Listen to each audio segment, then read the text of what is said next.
अस्सलामु अलैकुम वरहमतुल्लाहि ताला वबरकातुहू। मालिक लम यज़ल का हम पर करोड़ों एहसान है। उसने हमें एक मर्तबा फिर अपने घर में बैठकर अपना और अपने हबीब मुकर्रम सल्लल्लाहु अलैहि वालैहि वसल्लम का ज़िक्र करने की तौफ़ीक़ अता फ़रमाई है। दुआ करें कि आज के उन्वान के हवाले से मैं यहाँ पर जो कुछ भी बयान करूँ, रब्बे ज़ुल जलाल मुझे हक़ और सच बयान करने और फिर हम सबको तमाम बातों पर अमल करने की तौफ़ीक़ अता फ़रमाए। मैंने जो आया मुक़द्दिसा पढ़ने का शर्फ़ हासिल किया है, उसका सादा सा तर्जुमा ये है, ए ईमान वालो, अल्लाह से डरो और सच्चों के साथ हो जाओ। कुरान पाक की ये आया मुकर्रमा, मुक़द्दिसा, मुअम्बिरा, मुतहरा अपने पढ़ने वाले, अपने कारी की रहनुमाई ये फरमा रही है कि दुनिया में किसी भी किस्म की ऊंच नीच हो और जितनी भी मुश्किलात हों, मसाइब हों, आपके सामने अपने आपके सगे रिश्ते हो जाएं, तो आपने कुरान पाक के अहकामात पे चलते हुए सच्चाई का दामन हाथ से छोड़ना नहीं है। ये इंतखाब आपने खुद करना है। तारीख़ इंसानियत में अगर आप मुताला फरमाएं तो देखें कि जब जब कभी मुश्किल वक्त किसी पे पड़ा है, उसमें से बहुत कम लोग साबित कदम रहे हैं, वरना ज़्यादा लोगों के कदम जो है वो डगमगा जाते हैं, वो हक को भी छोड़ देते हैं, इस्लाम के अगेंस्ट जाकर वो बात करते हैं। दीन इस्लाम से जिस चीज़ का ताल्लुक नहीं होता वो ये कर रहे होते हैं। कुरान एक लचपाल किताब है, आफाकी पैगाम लेकर मुझे और आपको झंझोड़ कर ये कह रहा है, मेरे पढ़ने वालों, और पढ़कर चाहते भी हो कि अमल हो जाए, तो फिर मेरी आयात को तिलावत करके उसका उनका इम्प्लीमेंट जो है वो अपनी ज़ात पे करो, ताकि लोगों को भी नज़र आए ये कुरान पढ़ने वाला है और इसने कुरान को इतना समझा है कि सबसे पहले इसने कुरान हकीम को अपनी ज़ात के ऊपर अप्लाई किया है। फरमाया कूनू मा सादिकीन, सच्चों के साथ हो जाओ। पहली हदीस मुबारका बुखारी शरीफ से पढ़ रहा हूँ, हदीस नंबर है 5334। दूसरी हदीस ये हवाला जो है वो है मुस्लिम शरीफ का 2628 नंबर पर हदीस मुबारका मौजूद है। मेरे पाक नबी सल्लल्लाहु अलैहि वसल्लम ने फरमाया, आदमी जिसके साथ होता है, आदमी यानी अगर हुजूर ने फरमाया कि वो उसकी मिसाल ऐसी है कि अगर वो अच्छे दोस्त रखता है या बुरे दोस्त रखता है। अच्छे दोस्त की मिसाल हदीस मुबारका में बयान ये फरमाई कस्तूरी की तरह है, बुरे दोस्त की मिसाल जो है लोहे की भट्टी की तरह है। अच्छे दोस्त के साथ अगर वो रहेगा तो और कुछ ना हो सका तो कम अज कम उसकी अच्छी सोबत की वजह से उसके पास से खुशबू जरूर आएगी कस्तूरी की। और अगर कोई शख्स बुरी संगत इख्तियार करता है, बुरी सोबत इख्तियार करता है, तो अगर कुछ भी और उसे नुकसान वो ना भी दे सका, या तो उससे बदबू आएगी या फिर वो लोहे की जो भट्टी है उसकी चिंगारियों से इसके कपड़े जल जाएंगे। इसलिए अच्छी संगत जो होती है ये इंसान को जिंदगी में कामयाब बना देती है। बुरी संगत वक्ती फायदा जो नजर आ रहा होता है वो इंसान को नुकसान की तरफ लेके जा रही होती है। दूसरी हदीस मुबारक सही बुखारी 6170 है, सही मुस्लिम 2640 नंबर पर मौजूद है। मेरे करीम आका सल्लल्लाहु अलैहि वसल्लम ने फरमाया, अल मरउ मअ मन अहब्बा, आदमी कल बरोज़े महशर उसी के साथ होगा जिसका वो जिक्र करता है, जिसका वो तस्किरा करता है। मैं और आप, हम किसका जिक्र ज्यादा करते हैं? और कल बरोज़े महशर हम जिसका जिक्र करेंगे हम उसी के साथ होंगे। तो क्यों ना मैं और आप अपने मदनी ताजदार आका करीम सल्लल्लाहु अलैहि वसल्लम पर सुबह शाम दरूद शरीफ पढ़ते रहें, ताकि कल हमारी संगत, हमारी रफाकत नबी अकरम सल्लल्लाहु अलैहि वसल्लम के साथ हो जाए। जो जिसका जिक्र करता है वो उसी के साथ उठाया जाता है। हर शख्स के पास इख्तियार है कि वो उसकी चॉइस क्या है, उसको ऑप्शन दिए गए, वो किसको चुनता है। इंतखाब मैंने करना है, ये तराजू कोई और नहीं लगाएगा, ये इंतखाब मेरा होना चाहिए। लेकिन ये इंतखाब तब मैं दुरुस्त कर सकूंगा जब मुझे अल्लाह ने एक दिमाग दिया होगा, और इस दिमाग को तो सबको अल्लाह ने अता किया है, इसका इस्तेमाल क्या करना है ये इंसान को पता होना चाहिए। और ये वैसे कोई शख्स नहीं कर सकता।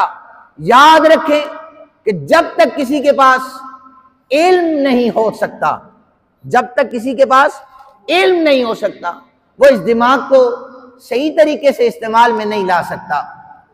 लेकिन दुआ किया करें कि अल्लाह ने हमें इस सर के अंदर जो दिमाग अता किया है, हम इसे सीधे तरीके से इस्तेमाल कर सकें।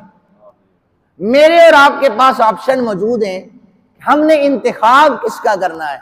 अगर हम गलत लोगों का इंतखाब कर लेंगे, गलत कारियों का इंतखाब करेंगे, तो हमारा शुमार गलत लोगों में होगा। और अगर हम अच्छे लोगों का इंतखाब करेंगे तो हमारा जो शुमार है वो अच्छे लोगों में हो जाएगा। मैं जो चीज समझाना चाह रहा हूं आपको, फारसी का एक शेर है, सोबत साले तुरा साले कुनत, सोबत ताले तुरा ताले कुनत। इंसान को अच्छी सोबत है, ये अच्छा बना देती है, बुरी संगत इंसान को बुरा बना देती है। फिर आका करीम सल्लल्लाहु अलैहि वसल्लम ने फरमाया, तीसरी हदीस मुबारक है, फरमाया कि इंसान का जो दोस्त होता है ना, ऐसा दोस्त उसे चुनना चाहिए जो उसे अल्लाह और अल्लाह के रसूल की याद दिला दे। क्या मेरी और आपकी संगतें ऐसी हैं कि अपनी संगतों को देखकर हमें अल्लाह याद आ जाए? मैं ये सारी जो मैंने तमहीद बांधी है, इस तमहीद को लेकर मैं फिर करबला के मैदान में जा रहा हूं कि वहां पर किस तरीके से संगतें वाज़े हो गई, कौन किसके साथ खड़ा हुआ, किसने किसका साथ दिया। अल्लाह ने इख्तियार दे रखा था, अपना अपना इंतखाब कर लो। लोगों ने अपने अपने इंतखाब चुना, तो करबला के मैदान में जिसने जिसका खाया, जिसने जिसके गुण गाए और जिसने जिसकी संगत इख्तियार की, वो जो मैंने इब्तिदान अहादीस पढ़ी हैं, वो बरोज़े महशर भी उन्हीं के साथ उठाया जाएगा। करबला में कई पर्सनैलिटीज ऐसी हैं कि जो काबिल जिक्र हैं। अगर मैं ये यूं कहूं कि शिमर जिल जोशन जैसा बहादुर जो अपने लश्कर को लीड कर रहा था, और बदबख्ती इसकी ये थी कि ये हजरत इमाम हुसैन अलैहिस्सलाम के कातिलीन में से सरे फहरिस्त था। और शिमर को इब्ने ज़ियाद ने कहा था कि तुझे में ईरान का एक इलाका है, उसे रै कहा जाता है, उस जगह का नाम है रै। तो उस इलाके में जरखेजी बहुत ज्यादा है, उसकी जो काश्तकारी है, अनाज है, वो बहुत ज्यादा है। हर दौर में हर एक शख्स ने चाहा कि हमें वो जो इलाका रह है ना, उसकी गवर्नरी मिल जाए, चूंकि आमदनी बड़ी अच्छी है। शिमर जिसको ये लालच दी गई थी कि वो उस इलाके का गवर्नर बना दिया जाएगा, इससे पहले, अब ये शिमर की बात मैं कर चुका हूं, इससे पहले एक और नाम तारीख हमें बताती है, वो हजरत सैयदना हुर बिन यजीद अर्रियाई रज़ी अल्लाह ताला अन्हु का है। इन्हें भी कहा गया था हुसैन इब्ने अली के लश्कर को रोक लो, अगर तुमने मुकाबला कर लिया तो तुम्हें भी ईरान के उस इलाके का गवर्नर बना दिया जाएगा। अब इंतखाब क्या था? शिमर के सामने माल, दौलत, गवर्नरी थी। हजरत हुर के सामने भी माल भी था, दौलत भी थी, गवर्नरी भी थी, लेकिन इन दोनों पर्सनैलिटीज के सामने रसूलुल्लाह का शहजादा हुसैन इब्ने अली भी खड़ा था। हुसैन इब्ने अली भी खड़ा था। पहली दफा जब कूफे पहुंचे तो लश्कर ने एक जगह पर पड़ाव किया था, वहां पर जिसने सबसे पहले लश्कर हुसैनी को रोका था वो हजरत हुर रज़ी अल्लाह ताला अन्हु की जात थी। हजरत हुर कोई नॉर्मल नहीं थे कि डर गए थे। हजरत हुर 1000 का लश्कर लेके आए थे और सिपा सालारी और वो उसके लश्कर के अमीर थे। बहादुर बंदे को अमीर बनाया जाता है। उसने आकर सबसे पहले हजरत हुर ने हजरत इमाम अली मकाम को रोका था। आपने अगर इब्तिदान मेरी गुफ्तगू सुनी है तो आपको समझ आ जाएगी कि इंतखाब किसने कौन सा किया। हजरत हुर ने कहा, ए हुसैन इब्ने अली, हम आपको रोकना चाहते हैं, आप रुक जाएं, आप तशरीफ ना लेके जाएं आगे। अभी तक हुर को पता ही नहीं था कि करबला में इतनी बड़ी ज्यादती हो जाएगी। हुर ने रोका और मुसलसल इमाम पाक के साथ रहा। 1000 का काफिला खड़ा है, लेकिन सबसे जो कमाल की बात थी जिसने हुर की जिंदगी को बदल डाला था, जब 1000 का लश्कर इमाम अली मकाम को रोकने के लिए आया तो पहला जब कलाम होने लगा तो हुसैन इब्ने अली ने फरमाया, ए हुर, बड़े दूर से सफर करके आए हो, तुम भी प्यासे लगते हो, तुम्हारी प्यास सवारी भी प्यासी है और तुम्हारा सारा लश्कर मुझे प्यासा मालूम होता है। हजरत इमाम अली मकाम ने अपने लश्कर को बुलाकर कहा, ए मेरे सिपाहियों, ए मेरी औलाद, अगर पानी है तो इस 1000 के लश्कर को जरा पानी पिला दो। हुर ये देख रहा था, लेकिन उसे क्या खबर थी कि कौसर के मालिकों पर कुछ दिन के बाद पानी बंद कर दिया जाएगा, यानी कौसर के जो मालिक हैं एक इशारा करें तो कौसर की नहरें कदमों में आ जाएं, लेकिन इन पर पानी बंद होने लगा है। जोहर की नमाज का वक्त हुआ, इमाम पाक ने हुर से पूछा, हुर, हमारे पीछे नमाज पढ़ोगे या अपनी पढ़ोगे? हुर कहने लगा, जब औलाद रसूलुल्लाह की सामने हो तो हम किसी और के पीछे जाके नमाज पढ़ें? हुसैन इब्ने अली, हम आपकी इब्तिदा में नमाज पढ़ेंगे। हजरत हुर ने इमाम अली मकाम के पीछे नमाज पढ़ी तो किसी ने जाकर इब्ने ज़ियाद से कहा, ये हुर जो है ये नरमी दिखा रहा है, ये गया तो है हुसैन को रोकने के लिए, लेकिन ये सख्ती नहीं कर रहा। फिर उसने अपना वो सिपा सालार बदला, लेकिन चश्मे फलक ये नजारा देख रही थी कि सामने ईरान के इलाके की हुक्मरानी है, माल है, दौलत है, एक तरफ रसूलुल्लाह सल्लल्लाहु अलैहि वसल्लम का शहजादा खड़ा है। जब 10 मुहर्रम आने लगी ना तो हजरत हुर परेशान है, कुछ खा नहीं रहे, किसी से बात नहीं कर रहे। बेटों ने कहा, जनाबे हुर से पूछो तो सही, ये परेशान क्यों हैं? तो जनाबे हुर से जब आकर पूछा तो वो खेमों के करीब ले गए, कहने लगे, मैं परेशान इसलिए हूं कि जब पहले दिन जाकर मैंने काफिला हुसैनी को रोका था, 1000 मेरे लश्कर को पानी हुसैन इब्ने अली ने पिलाया था, और आज हुसैन इब्ने अली की 4 साल की सकीना भी रो रही है कि प्यास लगी हुई है, और यजीद बदबख्त ने, इब्ने ज़ियाद बदबख्त ने इन्हीं पर पानी बंद कर दिया है। मुझे बताओ मैं किस तरफ जाऊं?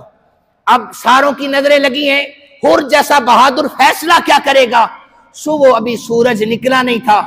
हुर ने अपने लश्कर को छोड़ा और सर को झुकाए हुए हुसैन इब्ने अली की बारगाह में चला गया।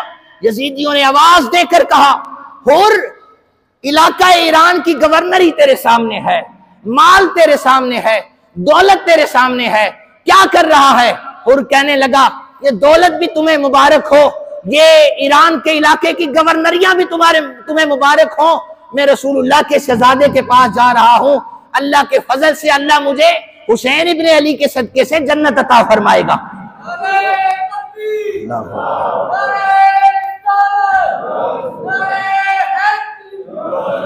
हजरत हुर इमाम अली मकाम के सामने जाकर सर को झुका के कहने लगे, ए हुसैन इब्ने अली, मैं वो हूं जिसने सबसे पहले आपको रोका था, जिसने सबसे पहले आपके काफिले को रोका था, क्या आप मुझे माफ कर देंगे?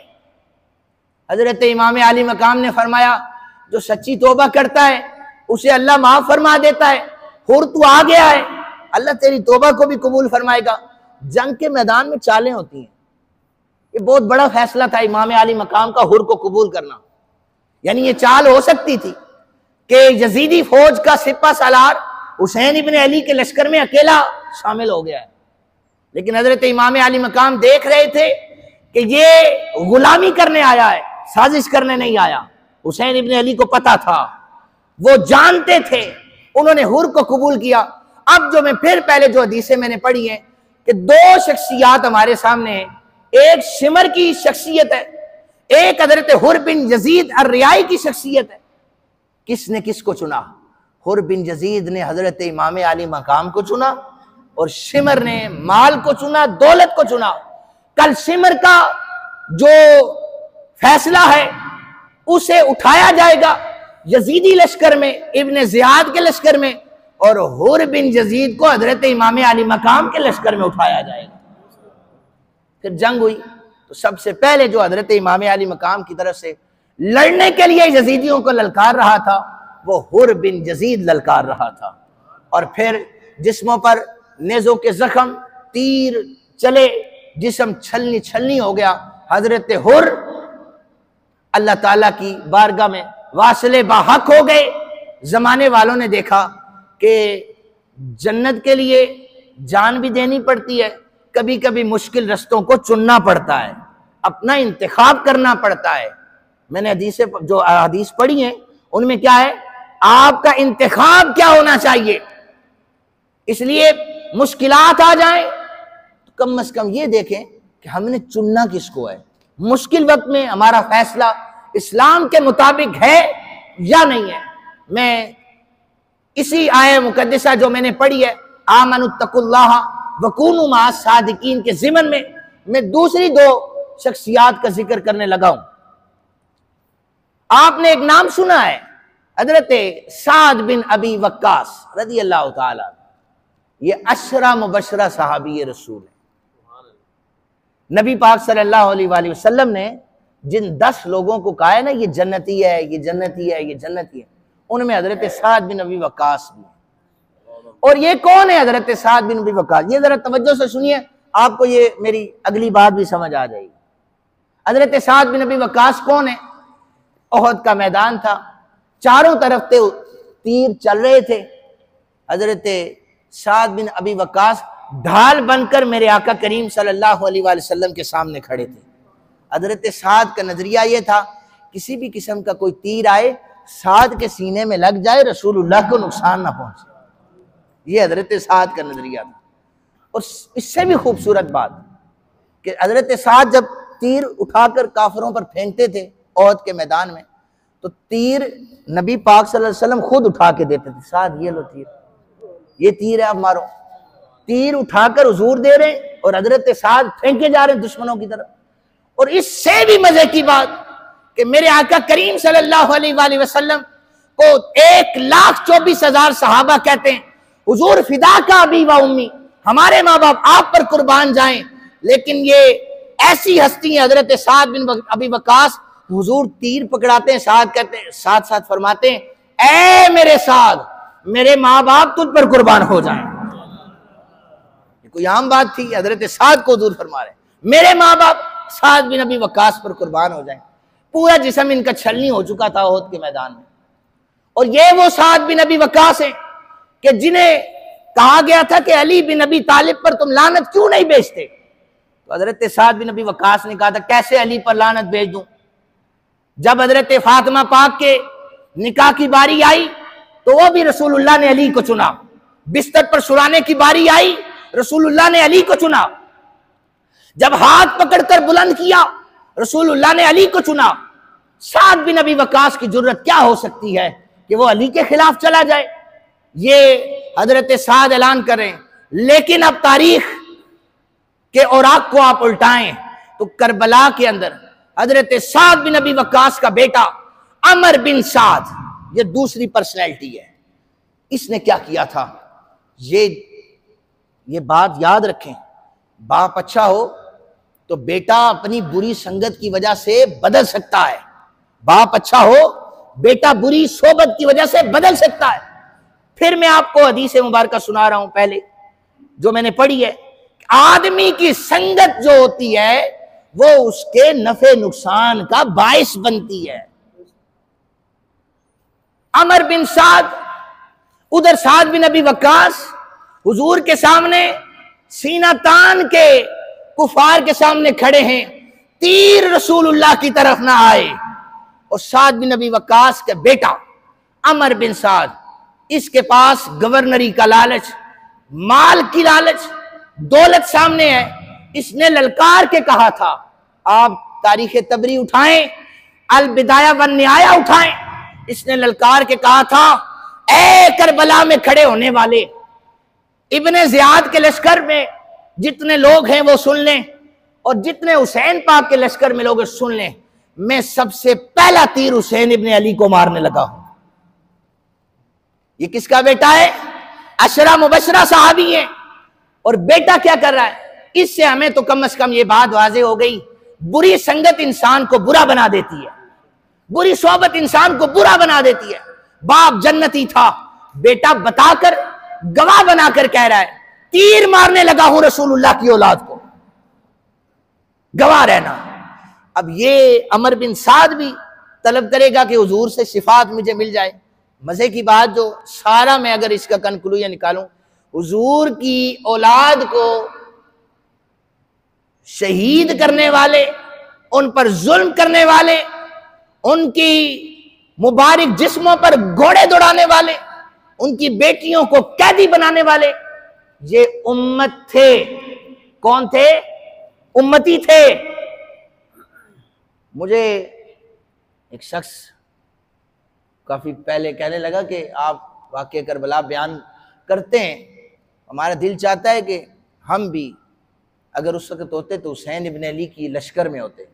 मैंने कहा आपका गुमान अच्छा है, लेकिन इतने बड़े बड़े लोगों को हमने बदलते हुए देखा है, तारीख ने जो हमें बताया है। तो आपका तो ईमान आजकल के दौर में, हमारा ईमान क्या है? ना नमाजें मुकम्मल है, ना रोज़े मुकम्मल है। जिन लोगों ने हुसैन इब्न अली के लबों को रसूलुल्लाह को चूमते हुए देखा था, उन्होंने भी दौलत की लालच में अपनी दोस्तियों को तब्दील कर लिया था। अगर उधर होते तो शुक्र पड़े उधर हम नहीं थे, वरना सफ़े यजीद में शामिल ना हो जाते। क्योंकि हमारा ईमान इसका मुकल्लिफ नहीं था कि वो हुसैनी लश्कर में हुर की तरह सीना तान के शामिल हो जाते। बहरहाल अमर बिन साद ने लोगों को गवाह बनाया। तो मुझे ये बताएं, जैसे मैं अक्सर 12 महीनों में कभी तकरीर में मैं कहता हूं कि इब्ने ज़ियाद, जिसने हजरत इमाम अली मकाम से कहा था बात मुख्तसर करो, हमने नमाज पढ़नी है, हमने जुमा पढ़ना है, नमाज पढ़नी है, ये हौज़े कौसर पर किस मुंह से जाकर कहेंगे कि हुजूर नफ्सा नफ्सी का आलम है, तो हम आपकी औलाद को काट के आए थे लिहाजा पानी आप पिला दें? ये कह सकेंगे इस तरह? वैसे हैं तो बदबख्त, कहेंगे इसलिए कि नफ्सा नफ्सी के आलम में वो लोग भी हौज़े कौसर पर होंगे जिन्हें वहां से फरिश्ते आग के दुर्रे मारकर भगा देंगे। तुम्हारा क्या काम है हौज़े कौसर पर? आए मैं आपको हौज़े कौसर का जिक्र आया है तो हदीस मुबारक में सुबह ये तारीख इब्ने कसीर में मैं उसमें पढ़ रहा था, जिल्द नंबर ये गालिबन 4 है, इसमें पढ़ रहा था। हजरत उम्मे सलमा रदी अल्लाह ताला अन्हा कहती हैं कि मैंने सुन रखा था हौज़े कौसर ऐसे होगा, ऐसे जाम पिलाए जाएंगे, लेकिन कभी हुजूर से डायरेक्ट नहीं सुना था। बस सुना था हजरत उम्मुल मोमिनीन आयशा पाक से, फुला से फुला से। कहती है एक दिन मेरी खादमा मेरे सर में ना तेल लगा रही थी, कंघी फेर रही थी, तो मस्जिद नबी पाक के साथ घर थे, तो अचानक हुजूर ने खुतबा देते हुए फरमाया, ए लोगो, हुजूर ने ये जुमला कहा ना, तो मैंने अपनी खादमा से कहा रुक एक मिनट, हुजूर कुछ फरमा रहे हैं। खादमा कहने लगी कि ये मर्दों को मुखातिब कर रहे हैं। तो हजरत उम्मे सलमा ने कहा नहीं, मर्दों का नहीं। हुजूर ने फरमाया, ए लोगो, लोगों में मेरा भी शुमार होता है, लिहाजा रुक के सुनो। वो खादमा ने उसी तरीके से हाथ रखे। उम्मे सलमा कहती है वो कंघी अभी फेर रही थी लेकिन रुक गई। मैंने कहा मुझे सुनने, जैसे आवाज आती है हम सारे एक दूसरे को कहते हैं खामोश, ऐलान हो रहा है मस्जिद में, सुनने दो। तो ये वही कैफियत थी। उम्मे सलमा ने खादमा को रोक दिया। उस वक्त नबी पाक सल्लल्लाहु अलैहि वसल्लम फरमाने लगे, लोगों, जो हौज़े कौसर होगा वो काबतुल्लाह से लेकर बैतुल मक़दस तक फैला हुआ होगा। वो उसमें जो दूध से सफेद मशरूब होगा, जो मेरे उम्मतियों को पिलाया जाएगा, और वहां पर जो बर्तन होंगे ना हौज़े कौसर पर, ये तारों के बराबर बर्तन पड़े हुए होंगे, मेरी उम्मत को पिलाए जाएंगे। मैं सबसे पहले हौज़े कौसर पर अपनी उम्मत का इंतजार कर रहा हूंगा। हजरत उम्मे सलमा कहती है मैं तवज्जो से सुन रही थी आका पाक की तकरीर। तो हुजूर ने फरमाया, जो ही कुछ लोग मेरे हौज़े कौसर के करीब आने की कोशिश करेंगे, फरिश्ते आग के दुर्रे पकड़कर उन्हें मार के भगा देंगे। तो हुजूर फरमाएंगे, इन्हें पानी पीने दो, ये भी तो प्यासे हैं, ये भी तो पानी के जाम पीने के लिए आए हैं। नफ्सा नफ्सी का आलम है। मेरे आका करीम सल्लल्लाहु अलैहि वसल्लम को फरिश्ते अल्लाह की इजाजत से अर्ज करेंगे, हुजूर आपके जाहिरी विसाल के बाद ये दीन से फिर चुके थे, इन्होंने दीन को छोड़ दिया था, इन्होंने कलमा तो आपको पढ़ा था लेकिन बेवफाइयां कर रहे थे, इन्होंने कलमा तो आपका पढ़ा था लेकिन आपके साथ गद्दारी कर रहे थे। हुजूर ये वो हैं जिन्होंने कलमा तो आपका पढ़ा था लेकिन आपकी औलाद को इन्होंने काट के रख दिया था, ये हौज़े कौसर पे आए हैं। हुजूर ने फरमाया, लावारिस ऊंटों की तरह हौज़े कौसर से उन लोगों को धकेल कर दूर कर दिया जाएगा। तो सामीन मोहतरम, बयान करने का सारा मकसद यह है कि आपके पास अब भी वक्त है कि आपका चुनाव क्या होना चाहिए, आपका इंतखाब क्या होना चाहिए। मुझे अक्सर दिल करता है मैं नाम लेकर उन लोगों को यहां पर अभी इसी मजमे में बताऊं, उन्हें इतनी तकलीफ होती है हुसैन पाक के जिक्र से कि हम अभी महफिल पाक में थे। अल्हम्दुलिल्लाह, मैं आप लोगों का शुक्रिया भी अदा करता हूं, बड़ी प्यारी महफिल हुई है। एक शख्स यहां से बड़बड़ाता हुआ उठा, ये हुसैन हुसैन किए जा रहे हैं, हुसैन हुसैन किए जा रहे हैं। और भाई हम किसी और की औलाद का जिक्र नहीं कर रहे, अल्लाह के फजल और करम से हम रसूलुल्लाह की औलाद का जिक्र कर रहे हैं। हाँ, अगर तुम्हें यजीद प्यारा है तो ना इधर आया करो, ना इस प्रोग्राम में बैठा करो, जाओ जाकर अपने अब्बा यजीद का जिक्र करो। हम तो रसूलुल्लाह के शहजादों का जिक्र इसी तरह करेंगे और क़यामत तक करते रहेंगे। हमारी यारियां हुसैन इब्न अली के साथ है, यजीद के साथ नहीं है। इसलिए अपना चुनाव दुरुस्त करें, अपना इंतखाब दुरुस्त करें। अल्लाह रब्बुल जलाल हम सबको आका करीम सल्लल्लाहु अलैहि वसल्लम के अहले बैत अतहार सहाबा किराम के नक्शे कदम पर चलने की तौफीक अता फरमाए। वमा अलैना इल्लल बलाग।